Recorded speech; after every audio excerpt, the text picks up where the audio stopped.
Horror कहानियां TV. एक school है जहां पर क्लास में कई सारे बच्चे बैठे हुए हैं। एक टीचर उनको पढ़ा रही है। जैसे ही टीचर ब्लैक बोर्ड की तरफ पलटती है, वैसे ही पीछे बैठे बच्चों के चेहरे बदल जाते हैं। टीचर अचानक से पलटकर फिर से बच्चों की तरफ देखती है। वैसे ही बच्चे डरावने चेहरों के साथ दिखाई देते हैं। टीचर जोर से चीखती है। यहां पता चलता है कि टीचर अपने घर में सो रही है और वो सपना देख रही थी। एक हवेली है, थोड़ी पुरानी टाइप की।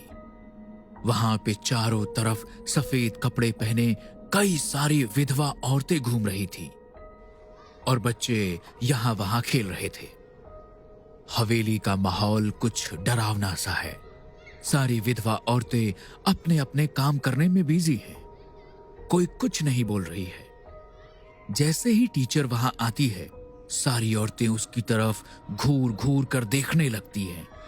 सारे बच्चे टीचर के चारों तरफ आकर खड़े हो जाते हैं। गुड मॉर्निंग बच्चों। तो आप सब लोग आज की क्लास के लिए रेडी हैं? सारे बच्चे खुश होकर ताली बजाने लगते हैं, लेकिन अचानक से तालियों की आवाज बढ़ने लगती है। टीचर को ऐसा लगता है जैसे उसके कान फट जाएंगे। वो घबराकर अपने कानों पे हाथ रख लेती है और अचानक से शोर बंद हो जाता है। एक छोटी बच्ची टीचर के पास आती है। क्या हुआ मैडम जी, आप डर क्यों गई? टीचर घबराकर अपनी आंखें खोलती है। उसे अब कोई आवाज सुनाई नहीं देती। सब बच्चे चुपचाप खड़े थे। अभी ये आवाज कैसी थी? चलो ना मैडम, अब हमको पढ़ाएंगी नहीं क्या? हाँ हाँ हाँ चलो। टीचर सब बच्चों को लेकर क्लासरूम में पहुंच जाती है। आउट अटेंडेंस लेना शुरू करती है, लेकिन तभी टीचर राधा नाम की एक बच्ची का नाम लेती है। राधा। कोई आवाज नहीं आती। टीचर अपनी नजरें उठाकर देखती हैं, तो उसे सब बच्चे डरे हुए नजर आते हैं। क्या हुआ? राधा कहाँ है? और तुम सब इतना डर क्यों रहे हो? कोई बच्चा कुछ भी जवाब नहीं देता, लेकिन देखते ही देखते सारे बच्चे एक एक करके वहां से भाग जाते हैं।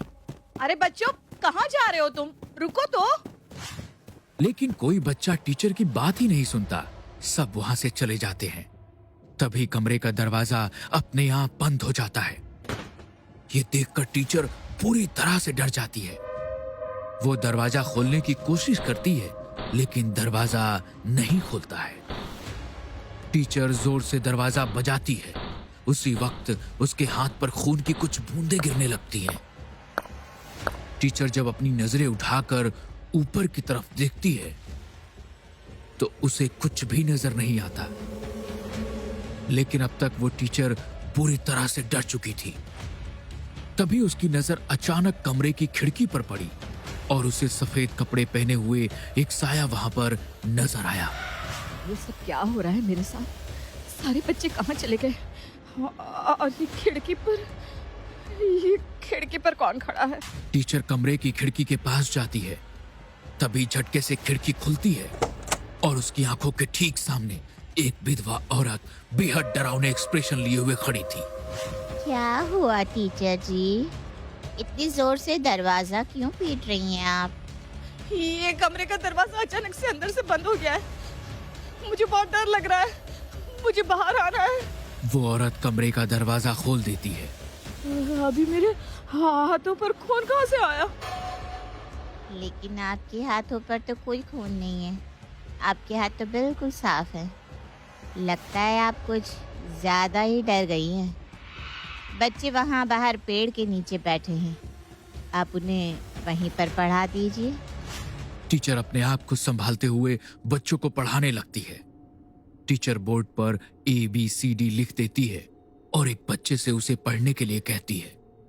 चलो अक्षय, तुम ये पढ़कर सुनाओ। A for apple, B for ball. तभी ब्लैक बोर्ड पे से एक बच्चे किशन का नाम अपने आप लिख जाता है। ये देखकर सारे बच्चे डर से चिल्लाने लगते हैं। ये क्या हो रहा है? ये नाम यहाँ अपने आप कैसे आ गया? पता नहीं टीचर जी, लेकिन बहुत डर लग रहा है। अच्छा एक काम करो, अभी सब जाओ यहाँ से, बाकी की पढ़ाई हम कल करेंगे। मुझे कुछ ठीक नहीं लग रहा है बच्चों। बच्चों की क्लास खत्म करके टीचर अपने रूम में आ जाती है। शाम का वक्त था। टीचर अपने बेड पर लेटी हुई आराम कर रही थी, लेकिन उसे अब भी वो दिन वाली बात याद करके डर लग रहा था। तभी उसे एक आवाज सुनाई दी। Madam, madam. ये आवाज तो किसी बच्चे की है। लगता है कोई बच्चा मुझे बुला रहा है।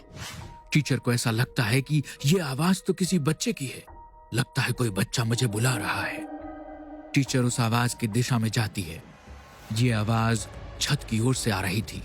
छत पर टीचर की नजर वहां छत के एकदम किनारे पर खड़े एक बच्चे किशन पर जाती है। किशन, किशन बेटा हटो वहां से, गिर जाओगे। क्या कर रहे हो तुम? लेकिन इससे पहले टीचर उसे बचा पाती, वो बच्चा वहां से छलांग लगा देता है। ये देखकर टीचर की चीख निकल जाती है। किशन! टीचर वहां से चली जाती है। हवेली में चारों तरफ मातम का माहौल था। सारी विधवा औरतें किशन की मौत का शोक मना रही थी। टीचर की समझ में कुछ नहीं आ रहा था कि आखिर वहां हुआ क्या था। वो उदास मन से क्लासरूम में आती है, लेकिन वहां कोई भी बच्चा नहीं था। बस कोने में एक लड़की खड़ी हुई थी। कौन हो तुम बेटा, और यहाँ क्या कर रही हो? मेरा नाम राधा है और मैं इस कमरे में अपनी माँ के साथ रहती हूँ। मेरी माँ का नाम कावेरी था। राधा? अच्छा, तो तुम राधा हो। उस दिन कहाँ थी जब तुम क्लास में थी और मैं तुम्हारा नाम ले रही थी? मैं क्लास में तो क्या, इस दुनिया में ही नहीं हूँ। राधा की बात सुनकर टीचर बुरी तरह से डर जाती है और वहां से भागकर बाहर की तरफ आने लगती है। लेकिन तभी वो एक औरत से टकरा जाती है। क्या बात है टीचर जी, आप इतनी डरी हुई क्यों लग रही हैं? ये कावेरी कौन है और राधा, राधा कौन है? कुछ मत पूछो टीचर जी। बात ऐसी है कि आज से 7 साल पहले एक कावेरी नाम की कवारी लड़की पेट से हो गई थी। उसके घर वालों ने गांव वालों के डर से उसे घर में छुपा कर रखा था। लेकिन एक दिन गांव वालों को कावेरी की शादी से पहले प्रेग्नेंट होने की बात पता चल गई। फिर क्या हुआ? कावेरी डर के मारे अपने घर से भागकर इस हवेली में आ गई। उसकी हालत देखकर इस हवेली के वार्डन ने उसे हवेली में रहने की इजाजत दे दी। कुछ महीनों के बाद उसने एक बड़ी सुंदर सी बेटी को जन्म दिया। अच्छा, और फिर क्या हुआ? फिर दोनों माँ बेटी गांव वालों से छुपकर यहाँ रहने लगी। एक दिन एक आदमी की नजर कावेरी पर पड़ गई।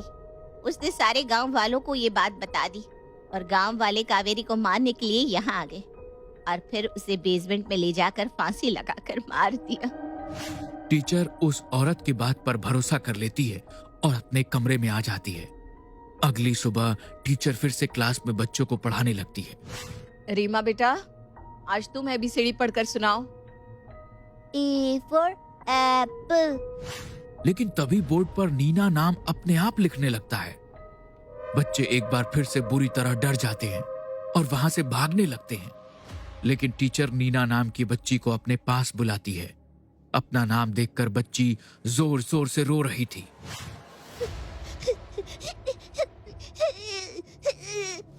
डरो नहीं बेटा, मैं तुम्हें कुछ नहीं होने दूंगी।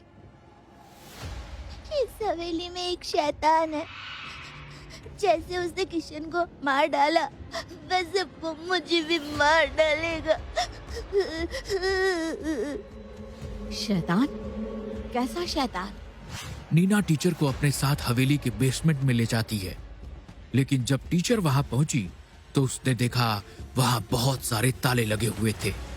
जैसे ही टीचर तालों को हाथ लगाती है, उससे कुछ फील होने लगता है।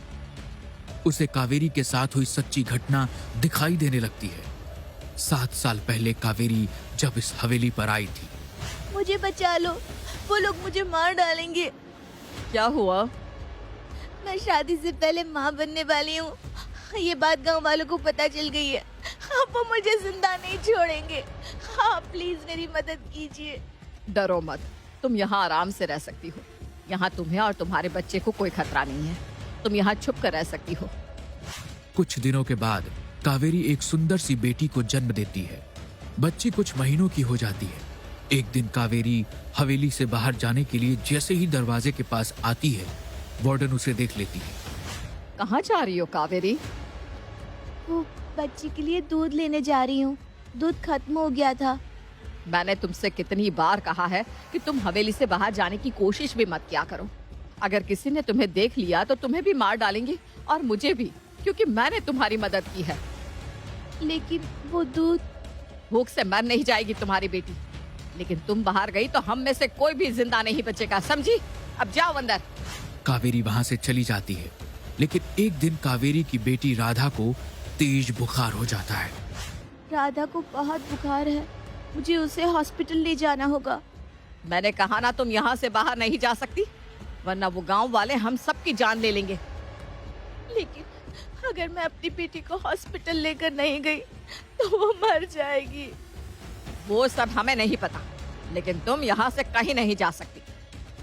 अपनी बेटी को बचाने के लिए मैं कुछ भी कर सकती हूँ, आप मुझे ऐसे नहीं रोक सकती। भूल गई तू? जब इस हवेली में आई थी तो वार्डन मैडम ने तेरी मदद की थी और अब तू उनकी बात नहीं मान रही। हाँ, क्योंकि मैंने उनकी बात सुनी तो मेरी बेटी मर जाएगी। मैं आप लोगों के सामने हाथ जोड़ती हूँ, प्लीज मुझे जाने दीजिए। तूने सुना नहीं, तू कहीं नहीं जा सकती। सुनो, इसे ले जाकर बेसमेंट में बंद कर दो, ये ऐसा नहीं मानने वाली।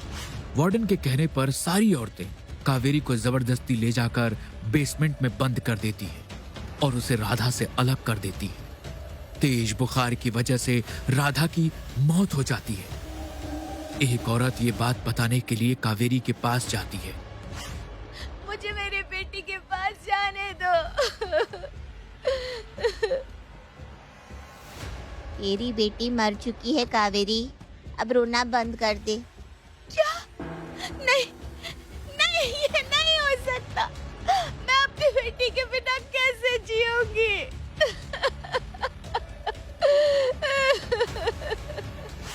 देखते ही देखते कावेरी पास में रखी रस्सी उठाकर फांसी लगा लेती है और उसकी मौत हो जाती है।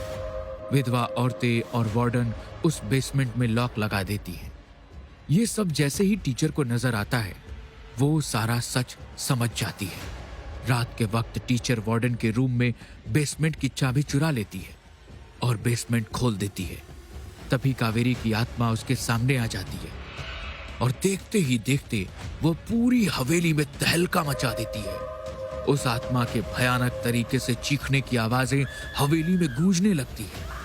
कुछ ही देर में सबसे पहले वार्डन के कमरे में धुआं भरने लगता है।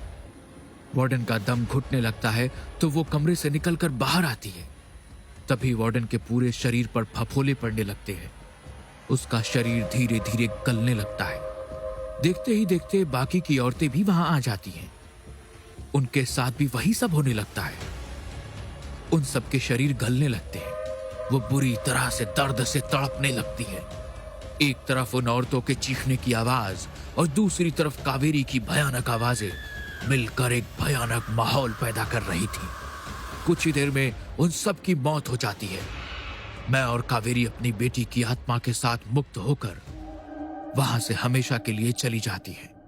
टीचर ने हवेली का ताला लगाया और उसे हमेशा के लिए बंद करके वहां से चली गई।